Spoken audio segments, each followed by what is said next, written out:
নিশাকে challenge করে ঋষিকে খুঁজে বার করছে উজি, সম্পূর্ণ জানতে হলে দেখতে থাকো। গল্পের শুরুতেই আমরা দেখতে পারি ভানুকে এবার সবাই সন্দেহ করতে শুরু করে। তার জন্য নিশা ভানুকে বলে, শোন তুই এখান থেকে কেটে পড়, এরপর কিন্তু সন্দেহের তীরটা তোর দিকে আসবে, তাই তোর কেটে পড়াটা আগে দরকার। তখনই ভানু বলে, এ নিশা, এই এক একজন করে চলে যাচ্ছি, এটা দেখে তো ওদের মনের মধ্যে আরও ভয় হবে, ওরা তো আরও সন্দেহ প্রকাশ করবে, তাই না?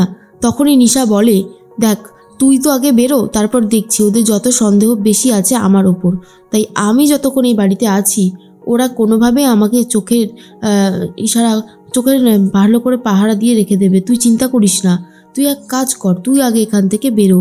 এরপরে ভানুকে টাকা দিয়ে দেয় আর বলে, তুই এক কাজ কর, তুই কোথাও একটা থেকে যা, তারপর আমি তোকে যা জানাবো তুই সেই রকম ব্যবস্থা করবি, কেমন? এরপরে অচ্যুতানন্দ অর্থাৎ ভানুকে বাইরে বার করে দেওয়ার ব্যবস্থা করে। ঠিক সেই মুহূর্তে অন্যদিকে শঙ্খ ঐশীকে বলে, শোনো ঐশী, তুমি কিন্তু সবার ওপরে কড়া নজর রাখবে, ওদের ওপর থেকে কোনোভাবেই কিন্তু সন্দেহর তীর সরাবে না, তাহলেই কিন্তু বিপদ। এর মধ্যেই দেখা যায় যে পুজো দিয়েছে উজি, আর তখনই উজি দেখে ভানু চলে যাচ্ছে। উজি এসে ভানুকে আটকায় আর বলে, কি ভানুদা, তুমি কোথায় যাচ্ছ? ভানু তখন বলে, জানি না, নিশা আমাকে এখান থেকে বেরোতে বললো, তাহলে নাকি ধরা পড়ার চান্স অনেক বেশি। উজি বলে, দিদি এরকমভাবে কত আটকাবে? না না, আমি তো একটা জিনিস বুঝতে পারছি না যে ও কেন এখনও এরকম ছলচাতুরি করে যাচ্ছে, এরপর তো আমরা সবাই মিলে ধরা পড়ে যাব।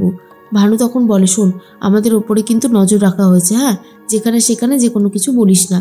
এরপর ঐশী আর শঙ্খ যে নজর রেখে দিয়েছে ভানুর ওপর, সেটা ভানু বুঝতে পেরে যায়, তাই অ্যাক্টিং করে বলতে থাকে, ঠিক আছে উজিমা, তাহলে আমি আসি, তোরা ভালো থাকবি, সুখে থাকবি, এটুকুই আমি চাই। এই বলেই নিজেকে তাড়াতাড়ি করে সেখান থেকে সরিয়ে নেয়। শঙ্খ তখন বলে, ঐশী তুমি বাড়িতে থাকো, আমি ওই লোকটার ওপর নজর রাখছি। এই বলেই শঙ্খ ভানুর পেছন পেছন যেতে থাকে। তার মাঝখানেই শোভাদেবীর অবস্থা খুবই খারাপ, নিজের ছেলে মানে ঋষিকে হারিয়ে ফেলে কান্নায় দিন কাটছে। তখনই খেয়া বলে, মা তুমি যদি এত ভেঙে পড়ো তাহলে কি করে হবে বলো তো? দাদাভাই অনেক স্ট্রং একজন মানুষ, দাদাভাইকে কাবু করা অত সহজ ব্যাপার নয়, তুমি দেখো সবাই মিলে তো খুঁজছে, ঠিক পেয়ে যাবে।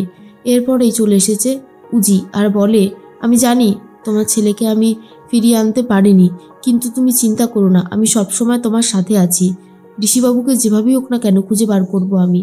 এরপরে শোভাদেবী বলে, তোর মনের জোর দেখে না সত্যি বলতে আমিও অনেক বেশি মনের জোর পাই, মাঝে মধ্যে মনে হয় আমি একদম ঠিক কাজই করেছি যে তোর সাথে বিয়ে দিয়ে ঋষিকে।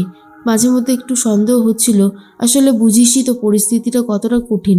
মনে মনে উচি ভাবে, আমি জানি না ঋষিবাবু ভগবান নাকি অন্য কিছু, তবে ঋষিবাবুকে তুমি ফিরিয়ে দাও তার মায়ের কাছে, ঋষিবাবুর জন্য তার মা অনেক বেশি ব্যাকুল হয়ে রয়েছে। এদিকে ভানু তো হাঁটতে থাকে আর বুঝতে থাকে পেছনে কেউ তাকে ফলো করছে, তাই তাড়াহুড়ো করে ফোন করে নিশাকে আর বলে, নিশা তুই একদম ঠিকই বলেছিলিস, ওই শঙ্খ মানে ঋষির জামাইবাবু উনি আমাকে ফলো করছে, আমি কি করব বুঝতে পারছি না।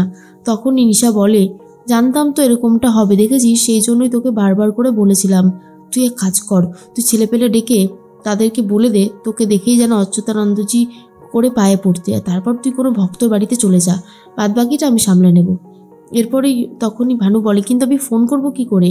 নিশা বলে, তুই চিন্তা করিস না, আমি ফোন করে দেওয়ার ব্যবস্থা করছি। এরপর ভানুকে পুরোপুরি হেল্প করে দেয় নিশা, আর অন্যদিকে শঙ্খ দুজন ছেলেকে ডেকে পাঠায় আর বলে, শোনো, তোমরা এই লোকটার ওপর নজর রাখবে, কোনোভাবেই যেন এই লোকটা হারিয়ে না যায়, কোথায় যাচ্ছে, কি করছে, কি খাচ্ছে, সবটা আমাকে বলবে। তখন সেই দুজন ছেলে বলে, ঠিক আছে স্যার, আপনি যেমনটা বলছেন তেমনটাই হবে। এর মধ্যে উজি এসে বলে, দিদি দিদি তুই কেন করছিস এগুলো?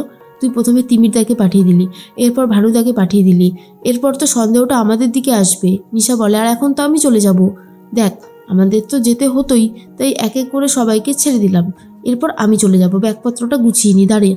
এরপরেই উজি তখন বলে, তোর মাথা খারাপ হয়ে গেছে দিদি, তুই যেটা করছিস তুই নিজেও বুঝতে পারছিস না তুই কত বড় ভুল করছিস, এটা অন্তত করিস না, এরপরে কিন্তু তুই সত্যি সত্যি চাপে পড়ে যাবি, আর সেটা হলে খুব খারাপ কিছুই হবে।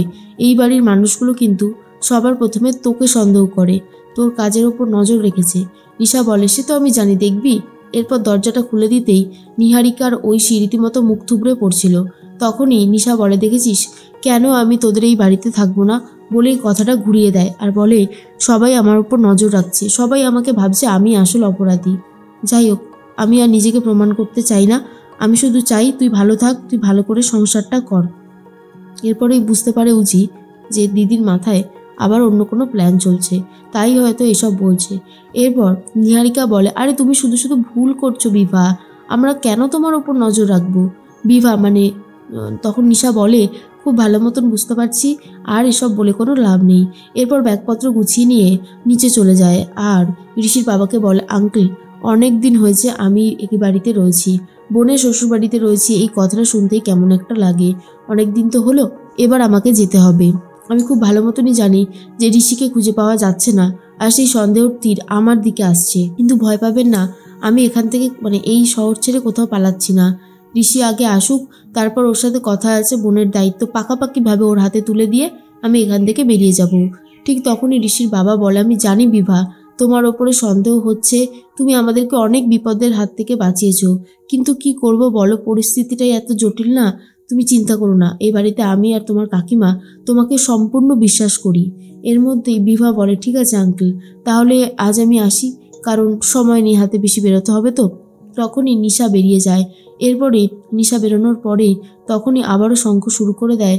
নিশার পিছনে খবর লাগানোর জন্য লোক লাগিয়ে দেয়। তার মধ্যেই ঐশী বলে, কি করবে, এরা তো সবাই এক এক করে চলে গেল। আর অন্যদিকে উজিও সেই একই কথা ভাবে, সবাই যখন চলে যাচ্ছে তখন সন্দেহটা তো বাড়ছে, দিদিকে যেটা কি করে বলে বোঝাবো আমি নিজেই বুঝতে পারছি না। এর মাঝখানে কাকুমণি বলে, দুর্জয়দা কিছু বুঝতে পারলে কি করতে হবে? তখনই দুর্জয় বলে, না গো, আমি তো চেষ্টা করে যাচ্ছি, তবে অপরাধী বেশ ভালো একটা চাল চেলেছে, সিমগুলোকে কোনোভাবেই ট্রেস করা যাচ্ছে না, কারণ তার আগেই নিশা সিমগুলোকে ডাস্টবিনে ফেলে দিয়েছে। এরপর নিশা ভাবে, ঋষি ব্যানার্জি এখনো অনেক আঘাত তোমার উপরে আসতে বাকি আছে, সবে তো শুরু হয়েছে, দেখোই না শেষ পর্যন্ত কি হতে থাকে। এর মধ্যেই উজি ভাবে, দিদি কি সত্যি ঋষি ব্যানার্জিকে কিডন্যাপ করেছে? তাহলে ঋষি ব্যানার্জিকে কোথায় রেখেছে? দিদিকে এত বার করে বলছি, ও কি কোনো কথা শুনবে না? তার মধ্যেখানেই নিশার কথাই বারবার ভাবছিল যখন উজি। এরপরই দুর্জয়রা কড়া নজর রাখে, এমনকি নিশার ফোনটাকে ট্যাপ করার চেষ্টা করছে, কিন্তু পাচ্ছে না।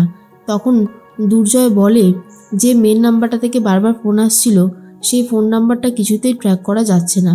যে খিলাড়ি সে ভীষণ পাকা খিলাড়ি, এমনভাবে আটঘাট বেঁধে নেমেছে যে আমরা কোনোই কুলকিনারা করতে পারছি না। তবে হাল ছাড়ছি না, চেষ্টা শেষ পর্যন্ত চালিয়ে যাব, দেখাই যাক না শেষ পর্যন্ত কি হয়। কিন্তু উজি বুঝতে পারে এরকমভাবে চলতে থাকলে ধরা পড়ে যাব, তাই আমাকেই কিছু একটা করতে হবে।